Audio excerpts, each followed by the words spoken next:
Welcome to Accuracy Third. I'm Rex. I'm Beth. And I'm D-Day.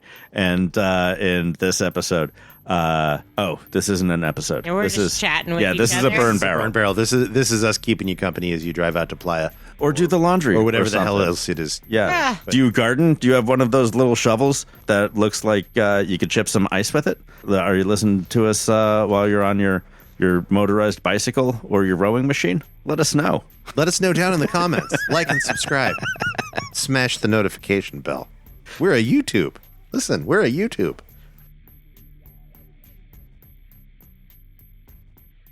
It is a month before we're on Playa. Everything is time sensitive. It is now. a month before we are on Playa. And then some. Shit. And less some. Yeah. It is 3 weeks. Is today Thursday? Three weeks. 3 weeks. 3 weeks and a weekend for me. I'm out on the 15th. Yeah. Yep. See you there on Thursday. Oh my God. 2.5 weeks for you.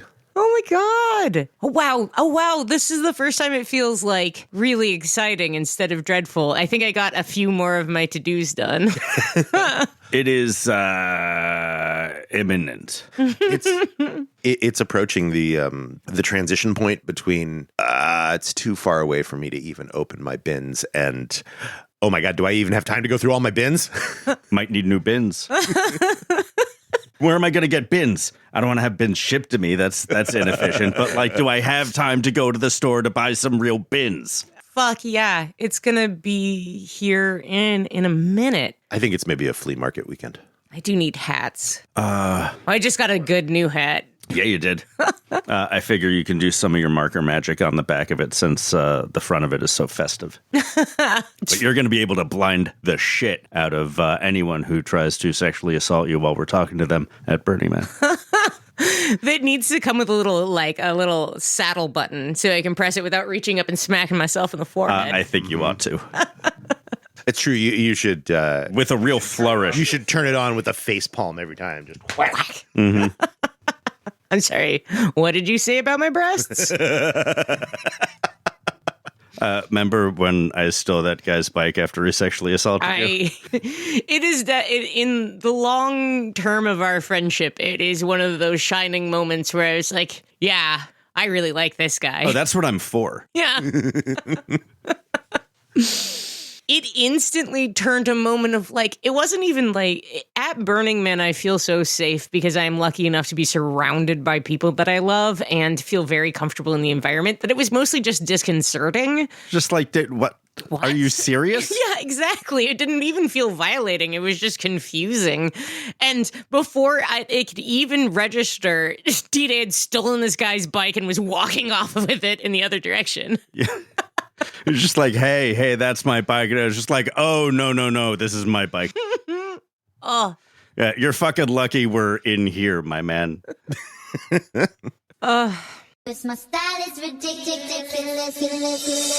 Skibidi dum dum dum, yes yes. Skibidi dum dum dim dim. Skibidi dum dum dum, yes yes. Skibidi dum dum dim dim. We ain't here to hurt nobody. Skibidi. Wanna see you work. I'm gonna tell this little story and then you can decide if we want to keep this or if this is not great for Brace. But I was on the Burning Man subreddit the other day. That son of a bitch. Did you get in a fight with Brace on the Burning Man subreddit? Not even a little. He messaged me. Like, I didn't know it was him. And it was because I made a joke where someone was like, oh, it was cool back when DPW was mean to you. And I was like, go to the black hole. Gate will be mean to you. And Brace, not knowing it was Brace, reached out to me being like, I'm sorry that was your experience at the black hole. I mean, I believe that's been all of our experience at the black hole once or twice, right? That's part of the experience. It's like that hamburger shop in Chicago where they curse you out when you get your hamburger. Yeah, but that place is pretty racist, I think. That's the thing about Chicago. I said like, it's not an exact analogy. I'm just saying. I wouldn't paint anyone else with a Chicago brush. So somebody posted on the subreddit, time to expand our Burning Man vocabulary. What's the opposite of a sparkle pony? And the answer was a dust donkey. Somebody who doesn't seem to go to the party at all, just comes out and works themselves absolutely to death because that's how they get off. Oh, wow. The exact opposite. I like that. I actually like that. Like, because they're both not great, guys. They're both not great. I actually am slightly overselling the way they described Dust Donkey. It wasn't a negative connotation. It was more like, I don't understand how you party. There was no, I inserted the work yourself to death. I think both of them are indicative of a certain not quite right way to do the event, but also it's indicative of not being dressed very well. But diametrically opposed to each other. Yeah. One is all like collared shirts and cargo shorts, and the other one is just so try hard. Clean 22-year-old clubbing captain's bullshit. hat. The thing that I left out of the description that I think is key is hyper competent. It's a hyper competent ultra burner who comes out and just like does for everybody. I understand the need for it, but I do think the opposite is just as incompetent as a sparkle pony. Like, we have dust donkeys. We have people who are like, yeah, you come out and don't have fun. You work really hard and you don't have fun. You're such a crusty old burner that you don't have fun anymore. But that is a way to interpret it. That's not really how they described it. They agree. described it as like having fun that way. Ah. There are people in this room who are like, I will go for build week if I can't go for event week. And this is just sort of that extrapolated out. Like, I'm there for event week, but I still just want to work and do things and build. I don't really need to go to the dances and whatnot. But so then that's just like most of like our friends and volunteers. A lot of them, but You're right. Many of them are not competent. and a lot of them like to, go out 1 or 2 nights and dance. Yeah, for sure. This is the extreme end of the spectrum. I read this description and my brain went, brace. And then the top comment. It me! Saying, oh my God, I hate this. This sounds like something that RV campers would use to describe somebody that they call on to serve them. To which I responded, oh my God, I read this and you popped right into my head. And here you are, top comment. I do think we need some more creative terms, maybe all horse related, about how it is that The equine analogies? Yes, yeah. Like, Sparkle Pony is such a deep-rooted, like, metaphor in our culture. I think that it's worthwhile. Like, maybe we should have more four-hooved animals. Like fuck mules? Fuck mules? I was thinking we know a couple of zebras. Like, Is it cool if I ask what that means? I was thinking zebras that they look very fancy but are competent. So they're like Jumanji, someone who is always dressed to the nines and looks fucking on. Zippity zebras. Yeah, they're zebras. Like, how are you working that hard and always look like that? That's Pretty good. I like it. Yeah. Got no problem with that. Yeah. Super. Well, we'll keep that list updated. And we'll make one of those real, like, problematic t-shirts from the 90s with, like, all different, like, shaped horse sticks on a shirt with the different types of sparkle ponies on it. I'm really trying to kick in here, but everything I come up with seems like I'm forcing it. Uh-huh. Why not enforce it? That's how you get hemorrhoids.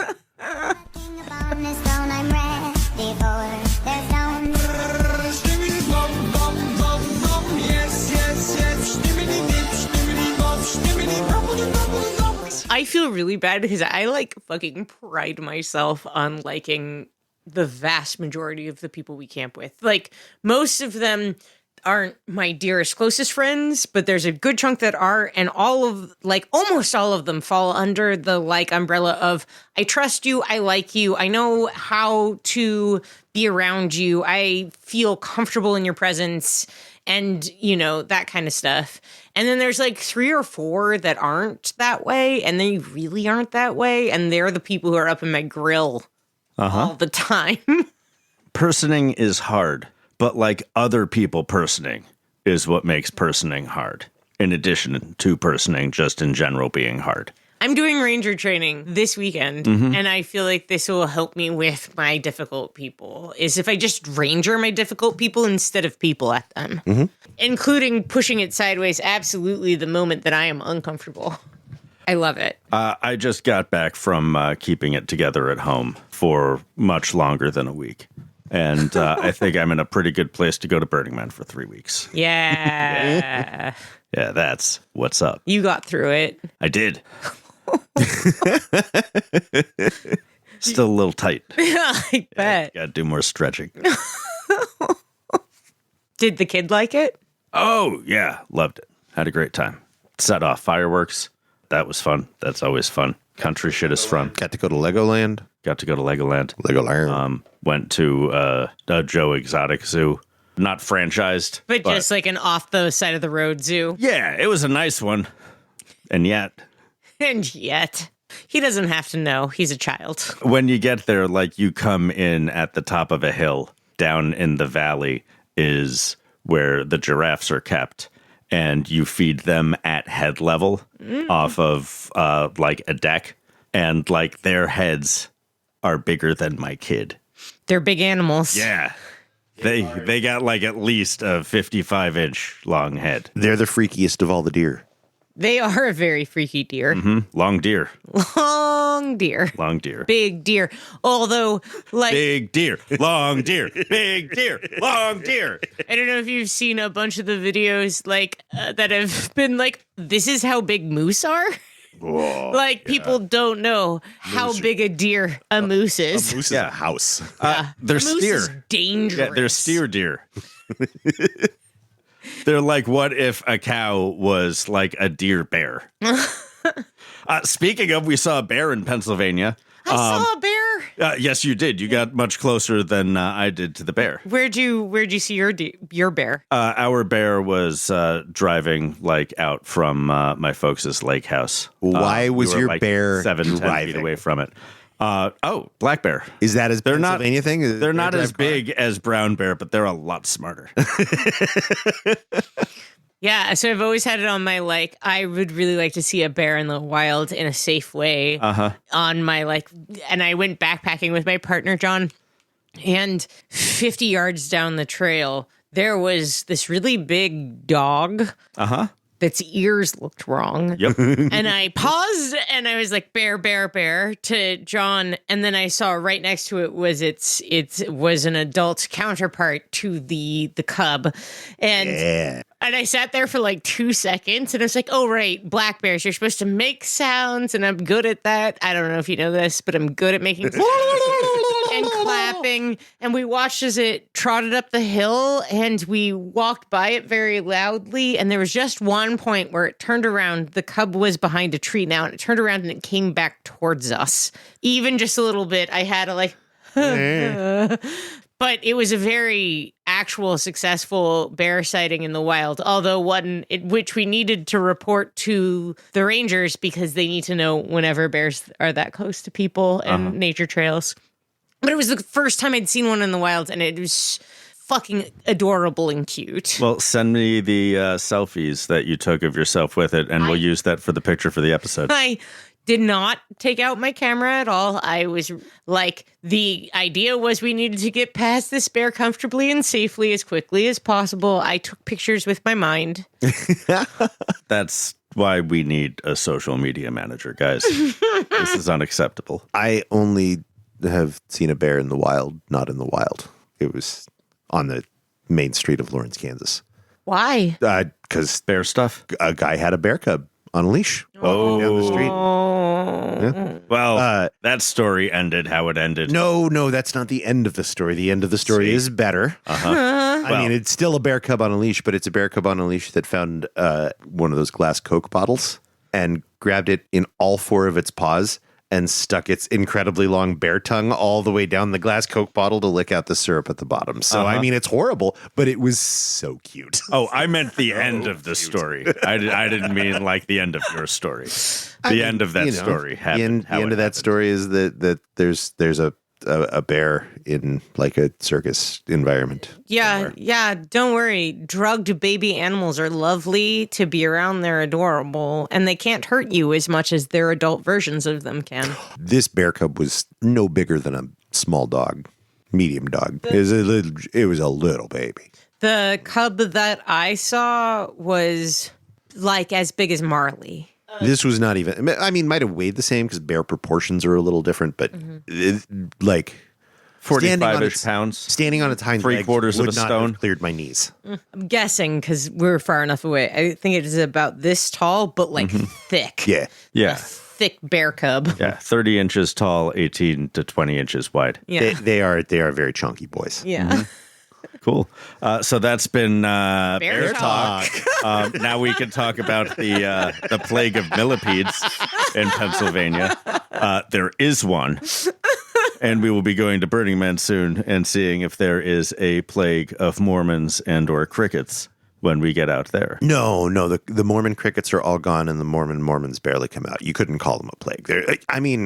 I don't even think Jack Mormons are overrepresented in the populace. Well, census, get on it. I'm certainly curious.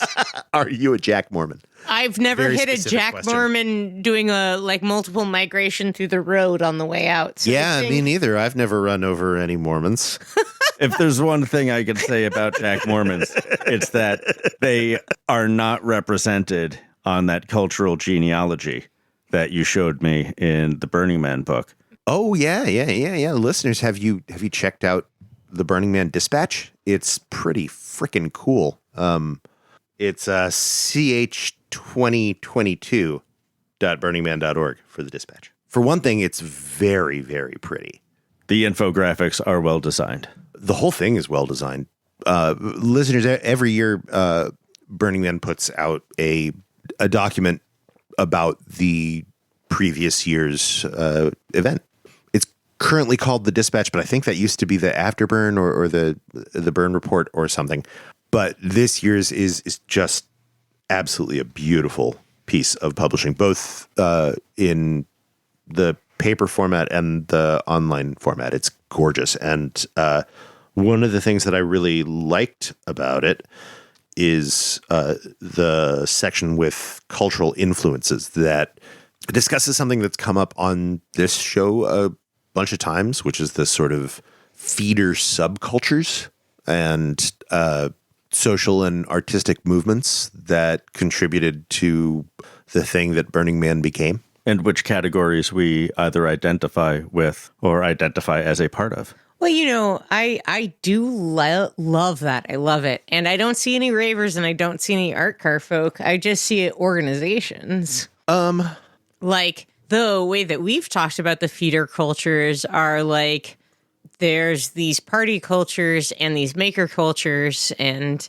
here's the ones that we see. This outline is really like groups of Well, you had to organize. You're right. Back then. These are somewhat more distinct organizations or movements, but I mean, in one way or another, they're all demographics. Some of them are hyper-specific demographics. I mean, but they're actually like all things, like the SF Mime Troupe. Like they're You're like right. the Cacophony Society. It's not like, oh, ravers. we have talked about more generally subcultures that feed it, and these are more projects that influenced it. But also, you can be a member of the Cacophony Society while also never hearing about the Cacophony Society. The entire premise is that you've been a member of the Cacophony Society all along, in my opinion. Other people may feel other ways, and boop. And speaking of which, the religion, The Church of the Subgenius. this Church of the Subgenius, which would agree with everything you just said, is a part of it. A part of its influences. It is, and there was actually a fairly strong on-the-ground Church of the Subgenius representation in some of the early years. Like there was a Church of the Subgenius camp. The things that are on here that are more general and not as much a group with membership would be Dada as an art movement. And anarchists. Anarchists in general aren't on here, but the Diggers are. And interestingly, it just mentions the Diggers of the 1960s and not the Diggers of England, from which the Diggers of the 1960s got their name. But that's fine. This is not a history of anarchist movements. This is a document Hippie about Burning Man. technocrat podcast. I quit. The Diggers I have a real hard problem with. It was actually kind of weird to see them there. How so? their ideals were really solid, but their descent into misogyny is really well recorded and difficult. That's the story of the 60s counterculture in brief. Yeah, absolutely. That's just tough. And they also have the Situationist International on here, who I'm sure. I mean, these are French avant-garde radical political theorists in the 60s. You think there isn't some serious misogyny floating around there too? Absolutely. It's interesting. I think it is lovely for them to sort of release this idea and like be like, here's all of these things. This isn't from nowhere. This is from all these different places and all these different, like, not just, and I can understand why they wouldn't want to be like ravers and like art car people, because that doesn't give you any understanding of those things. Yeah, and- it's like a huge swath of people, whereas these individual organizations are like, look, you can figure out what the Church of the Subgenius is about. I mean, you can try, but you can find out what FS Mime Troupe is about. You can find out. But it was kind of neat to look at those influences. The one that the org is saying, like, here are these actual structures that we say that we get our influences from. Every one of them is very straightforward. There are no.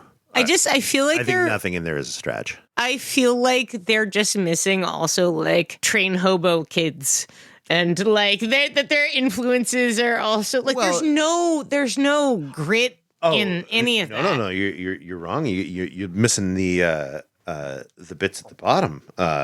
Desert Site Works and the Desolation Center, Cacophony Society, Cycle Side, Survival Research Labs.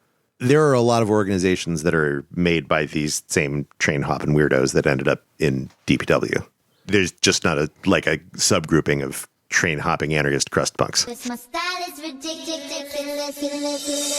Skibidi bum bum dum, yes yes. Skibidi bum bum nim nim. Skibidi bum bum dum, yes yes. Skibidi. I was thinking, as long as we're sitting around and y'all are sipping on those nice IPAs of yours and I'm sipping on this indigo gin, it might be interesting to talk about what we're bringing to Burning Man this year.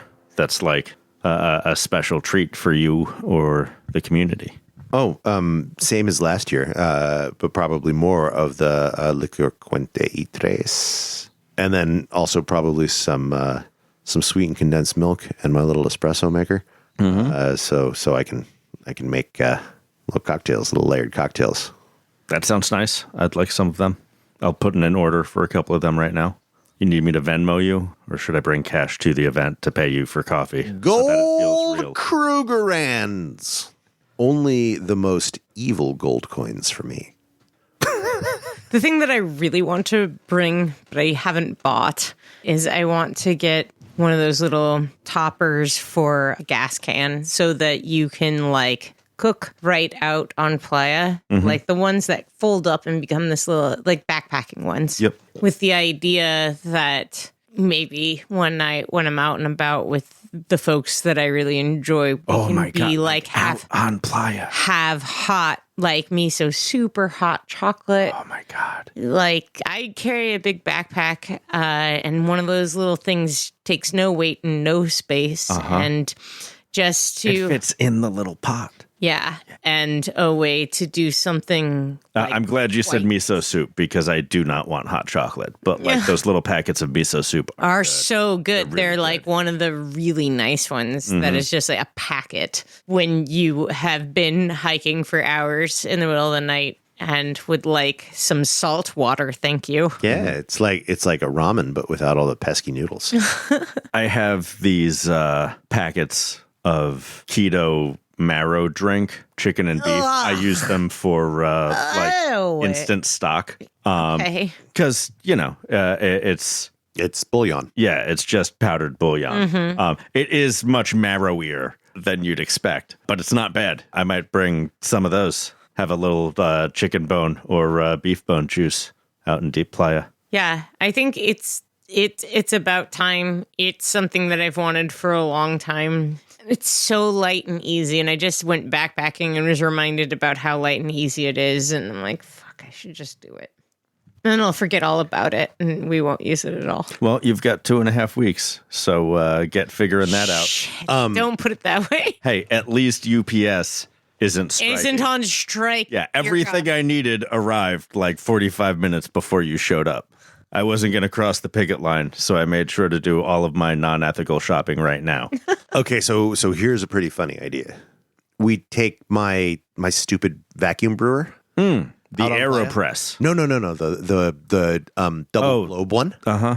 And we leave it there, and we reclaim some cabinet space. No. We get some bones, some soup bones, and we coat them in your bone broth packets and put them in Ziploc bags. Go out to Deep Playa, set that thing up, throw bones in the top, boil water up, suck it back down, pour soup. You got dry bones. It's just a gimmick, but it would be funny. All right.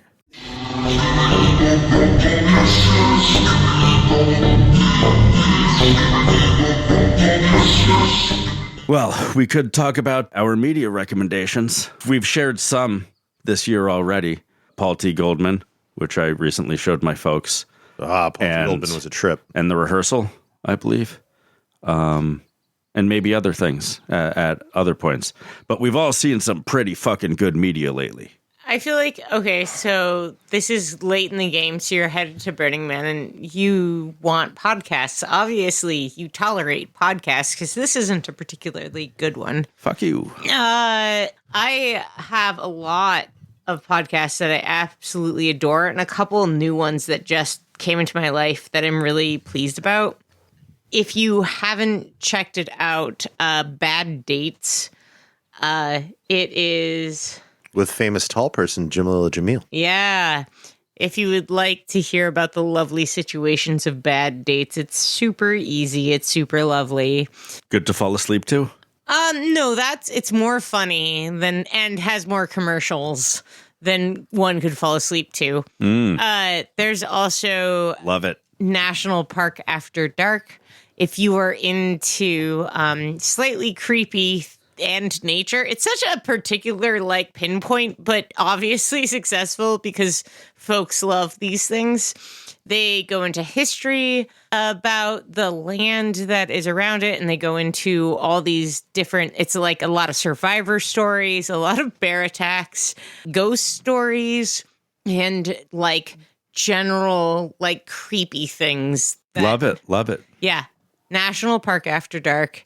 Well, the fuck worth it. Creepy historical stories for the puffy vest set. And if you haven't listened to it, you should listen to Running from Cops. Running from Cops, the absolute best podcast ever to exist, short series ever to exist. If you want a bit of an understanding of the way that media shapes our society in really, really deep and painful ways, it's actually important to listen to. Running from Cops. The great news is it's fucking entertaining. It's so well made. Oh, yeah. I binged that one. You want to listen to Running from Cops, and then you will hurt It's a whole all bunch. a cliffhanger. Yeah. Listen to Running from Cops. It's about the TV show Cops. If you didn't know. Yeah, if you don't know about Cops, the 80s and 90s were a really weird kind of fascist time, but we didn't think about it back then, and the people that did talk about it, they were wrong and weird. A lot like the people who are talking about it now are being portrayed. Oh, no. I can recommend Things Fell Apart by John Ronson. John Ronson is...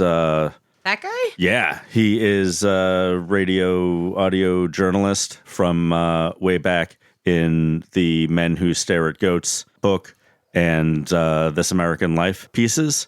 And one of the things he did a long, long time ago was infiltrate Bohemian Grove with Alex Jones before most people knew who Alex Jones was. What? And oh yeah. This is a good thing? He's Yes. yeah Because he's actually a journalist. I'm downloading the episodes now. He also, he's been on Knowledge Fight to talk about that. Oh, a few times. yes. yeah. Wow.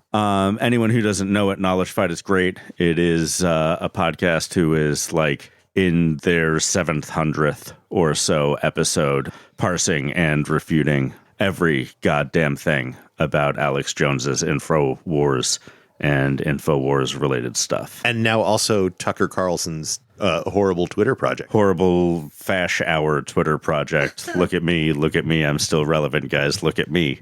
Andrew Tate! Yeah, so listen to those things.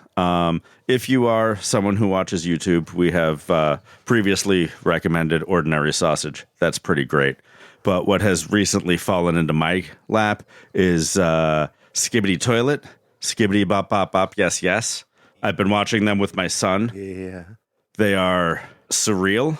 It's a thing. And I'm not going to say that it is culturally important or is going to last, but it does have like 78 million views in the past 4 months. And a new episode is coming out like at least twice a week since I've been paying attention. We're up to 52 or 53 now. Which amounts to all of like 25 minutes of media by episode. It's like 40 seconds ish. Some of them are shorter. Some of them are a couple minutes long. I've made a playlist so I can keep it straight. And I've watched a lot of it because I showed it to my kid and he finds it fascinating. It is big faces doing weird stuff. I think of it as very spy versus spy. There is an escalating conflict that is only slightly more cerebral than Tom and Jerry or Itchy and Scratchy, but I do think it is slightly more complex than those other cartoons, while also being quite surreal. It's like the early Liquid Television Aeon Flux shorts before they had a characters and storyline when they were just soldiers. Yeah, it's about the quality of like the immediately before and the everything after Aeon Flux Peter Chung stuff. But done in a somebody's student project CGI. It's Valve Studios movie creator that's on Steam. The everything, whatever it is. I don't remember the name of it, but it's just Valve Studios video game assets in a toolbox, and you can make little movies Stuff with it. Great. Machinima. I am very surprised that those are still up and not copyright struck for the Tears for Fears music. Maybe Tears for Fears is as cool as I assume the Skibidi Toilet guy is because his music is scoring the episode. That's like a remix of a folk track that's like barely findable in its original format. Even better. Everybody Wants to Rule the World is almost certainly owned by like Capitol Records. Yeah, but I mean Sony or whatever. Sure, but fuck them. I'm just surprised that the algorithm isn't smacking it down. I wonder if it's because it's slowed by like 15%. It's just fair used enough. Or just distorted enough that the machines don't catch it. And Beth, you're unimpressed? You don't like heads in urinals in an elevator? No, I think it's a fine weirdo extension of content creation. Seems at least vaguely interesting. Mm-hmm. But no, I'm not like impressed. I honestly, the track is the most compelling part of it. The weird remix. Yeah, and that definitely gets diluted over time and then is almost gone entirely at a certain point. But who knows what's going to happen next week? I will say there is a lot of people trying to parse meaning from it on YouTube. And like, I can't even imagine what watching one of those episodes is like. It is kind of interesting that your kiddo sides with the toilets. Yeah. I'm really surprised that he thinks they're the good guys and they just want to bop up and down out of plumbing fixtures and sing. And these speaker guys and camera lens guys are just trying to ruin their fun. I mean, they do say that they ain't here to hurt nobody. My style is ridiculous. We should tell people to watch Beau is Afraid. Yeah. I think I finally understand what it is. It's about boats. Yeah, it's definitely about boats. Yeah, it shows you right in the first scene. Yeah, it's Jacob's the fountain ladder.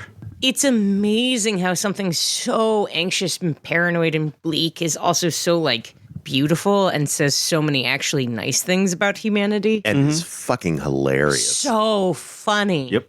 Always with water. I've decided that the guy jammed up on the ceiling when he's laying under that the spider comes around and he falls onto him while he's naked. And I think that guy is just literally grief.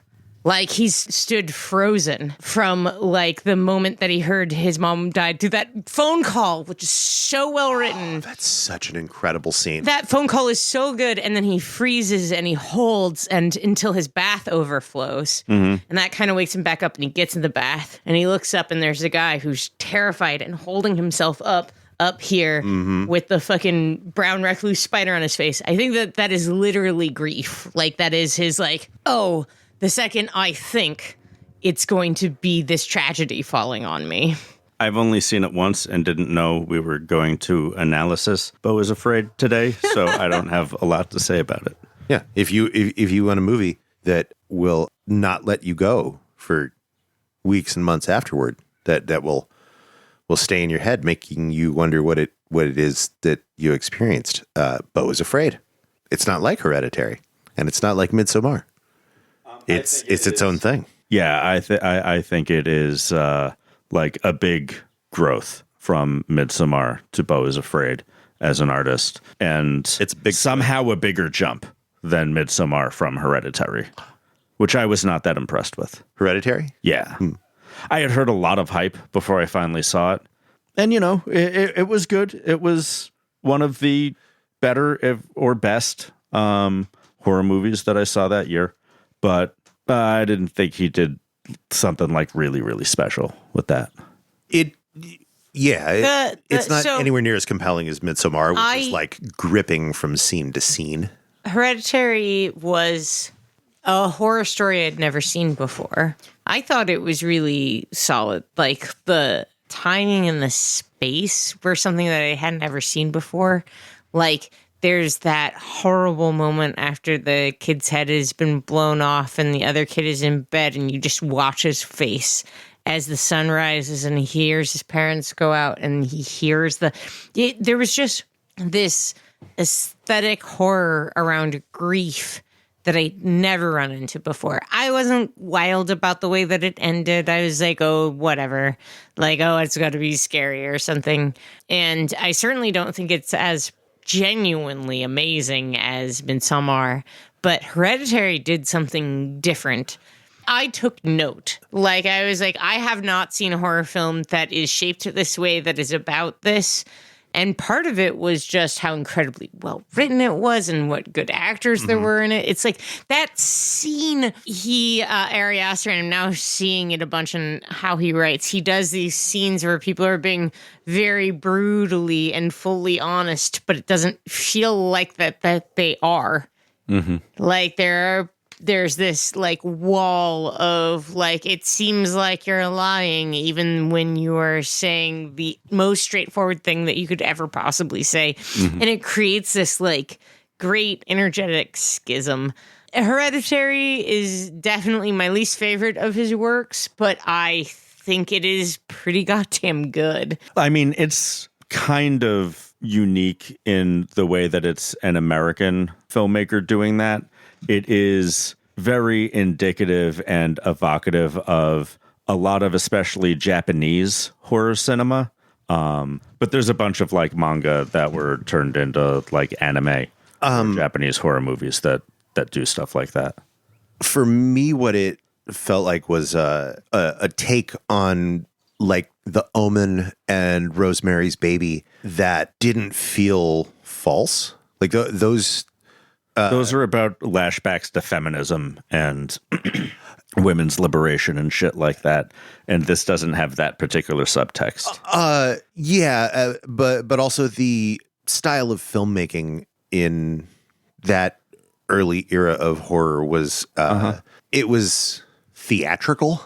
I believe Ari Aster wants to be known as the contemporary Polanski. Jesus. I don't know him. I don't think that's true in any way.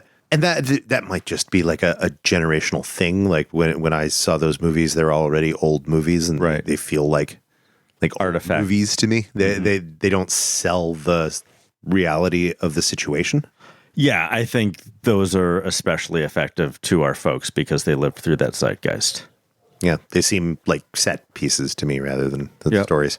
But adventures in babysitting, like I felt that growing up. That was me. I was more on the don't tell mom the babysitter's dead side of that dichotomy.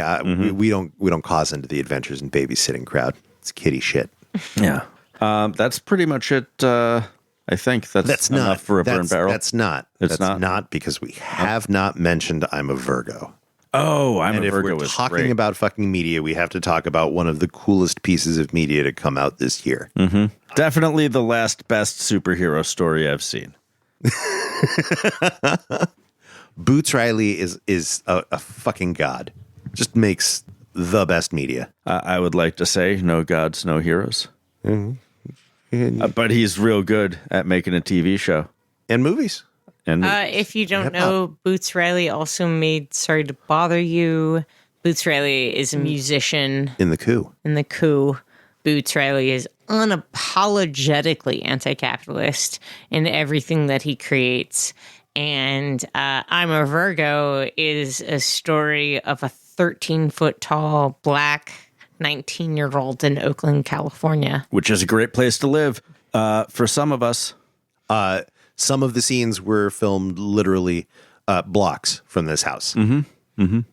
Probably fucked up traffic for dozens of people. If you would like to investigate a very urban black fairy tale, I don't even know how else to put it. It is so Agitprop allegory. what does that mean? It feels much less up its own ass than that sounds when you're Agitative watching propaganda. it.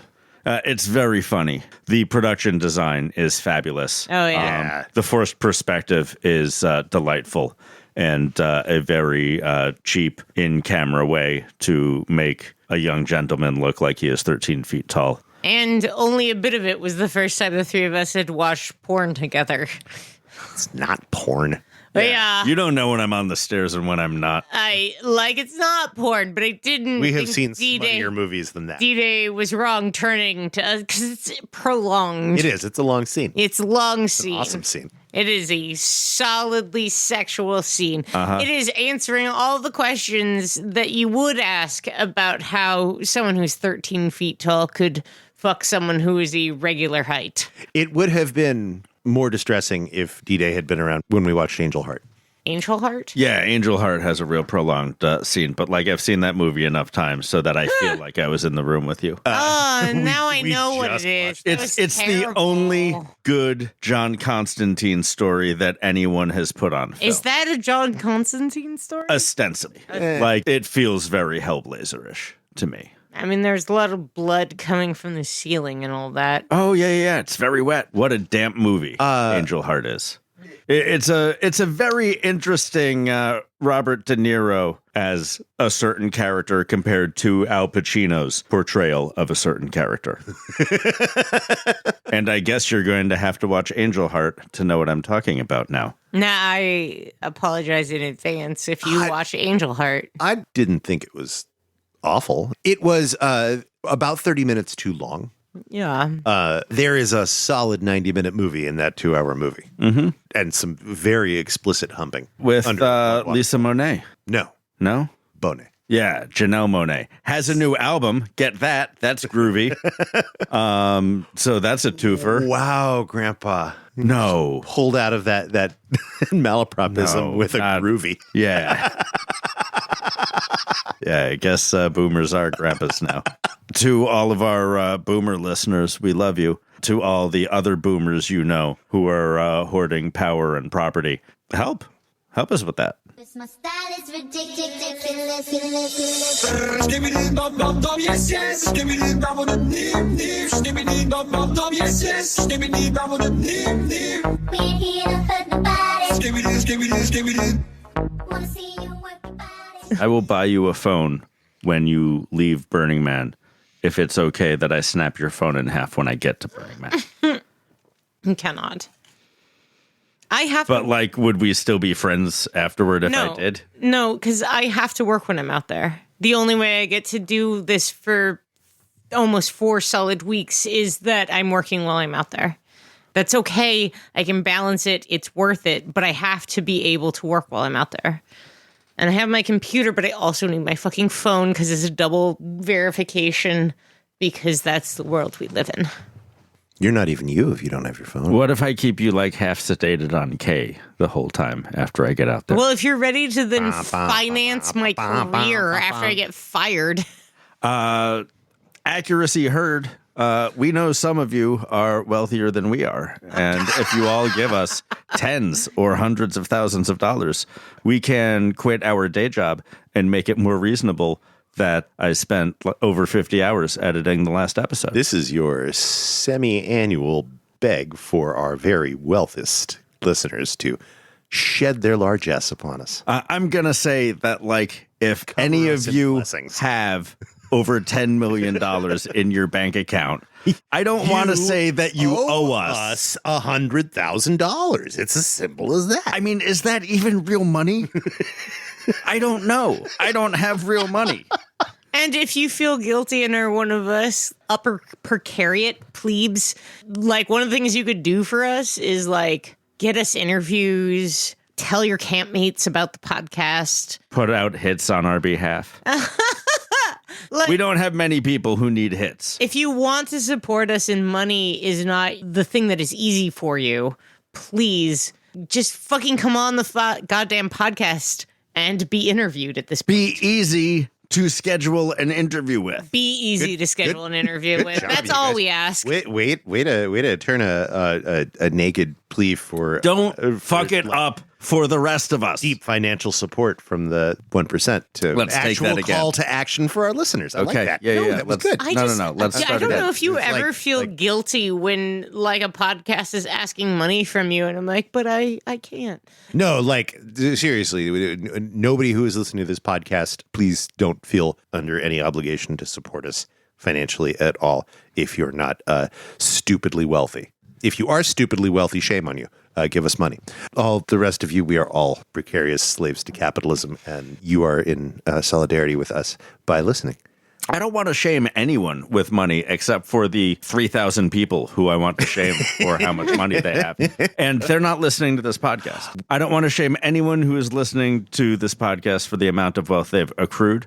I would just like to point out that one of the arguments for not having like 90% taxes on the wealthy is that the wealthy donate to art and nonprofit projects. And we are one of them. Set up an endowment in our name. I'm not entirely sure what that means. I pretend on the microphone. But you do, and so do I. So please, help my child get to college.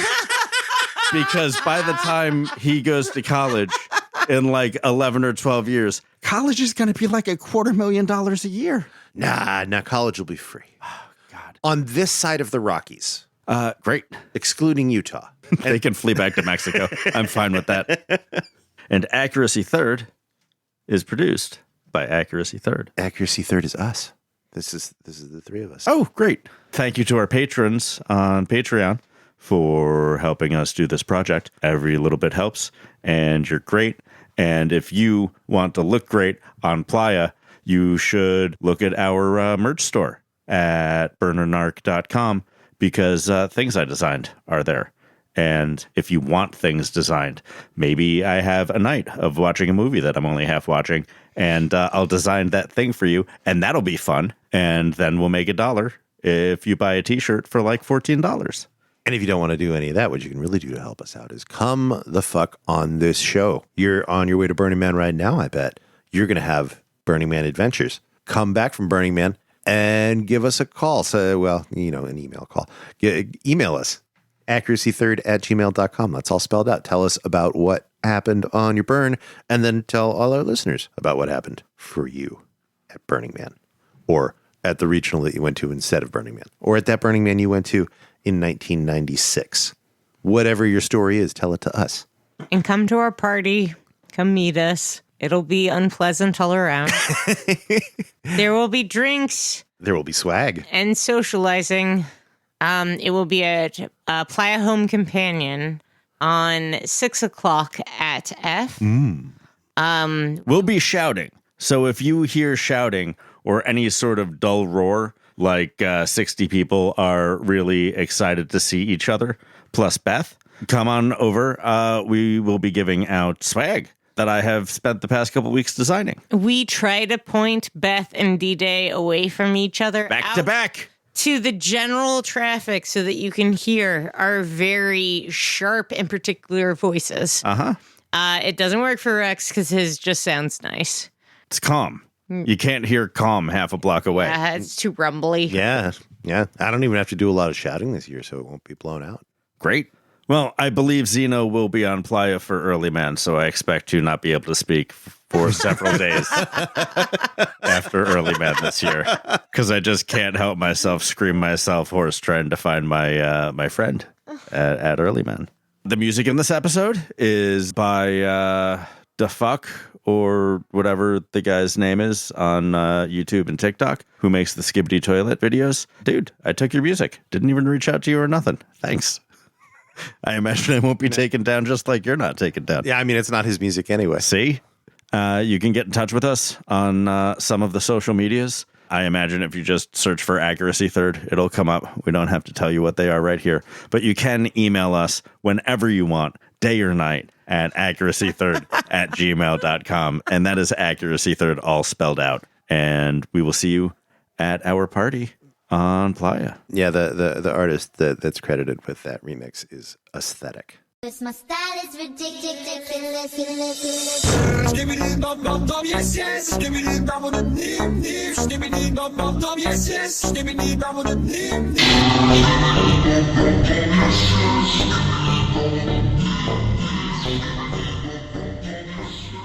One of the things that I'm excited about bringing to Burning Man this year is all of the things that I have designed for this podcast and for myself and for my friends For Sergio. and my friend stickers and like department pins and our own pins. And one of the things, I finally figured out how to take it off burnernarc.com. I don't know why, but when I made my t-shirt for this weird art project we're all doing this year, where we all wear different like family cruise style printed shirts, identifying ourselves as different members of our friend Sergio's family. After I designed the shirt for myself, I tried to print it someplace and it wouldn't let me scale in their stupid online tool. So I brought it over to our Burner Narc shop and popped it on our site and ordered it for myself and tried to delete the shirt and it wouldn't delete from the site. So for like the next 10 or 14 days, it's up there. And another one of Sergio's friends got the same shirt that I'm wearing. And then a couple listeners just thought it was funny, and they bought Sergio's grandpappy, or whatever the fuck it is, I put on my shirt. I made one for Rex. I made 4 for some folks in Oakland and up in Portland.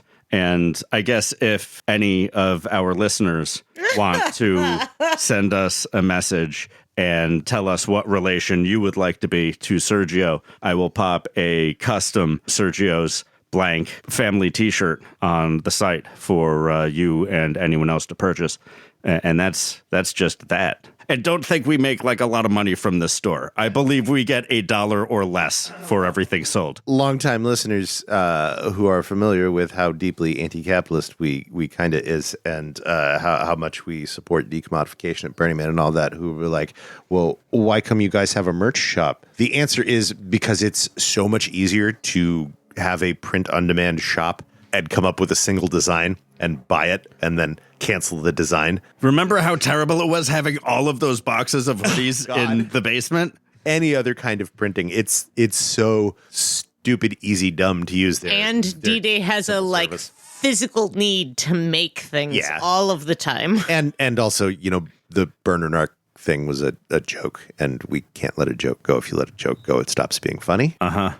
That's true. If you don't let a joke go, It'll get funny it again. stops being funny, but Yeah. yes, it will cycle. You'll Yeah. get joke oscillations. Yeah, it doesn't just stop being funny. That's not how jokes Guys, work. we don't even know what the new narcs look like this year because they're new every year. Like, they're working on it. They're figuring out how to narc behind our backs the entire fucking time. I mean, we don't know what the specific narcs look like, but you know when you know. Yeah. You know a narc when you smell one. Yeah, all the folks who come up and try to start a conversation with you and aren't able to speak easy, they're narcs. All the ones who ask you where you can find some L. Hey, man, you got those hats? You got those tippy-top hats? Do you guys know where I can get some fentanyl-tainted narcotics? I like to take risky highs. The problem is, at Burning Man, it is very, very bright.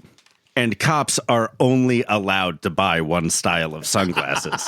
And you can't go outside without sunglasses or a hat out there. And cops also only have baseball hats and like the silly little sailor hats that they have for their dress uniforms, but they don't really wear them out there because they're anti-gay. Dude, those sunglasses aren't purchased by the cops. All the purchasing is for their fancy holsters. Those sunglasses are issued by the Policeman's Beneficial Association. That's part of what the dues go for.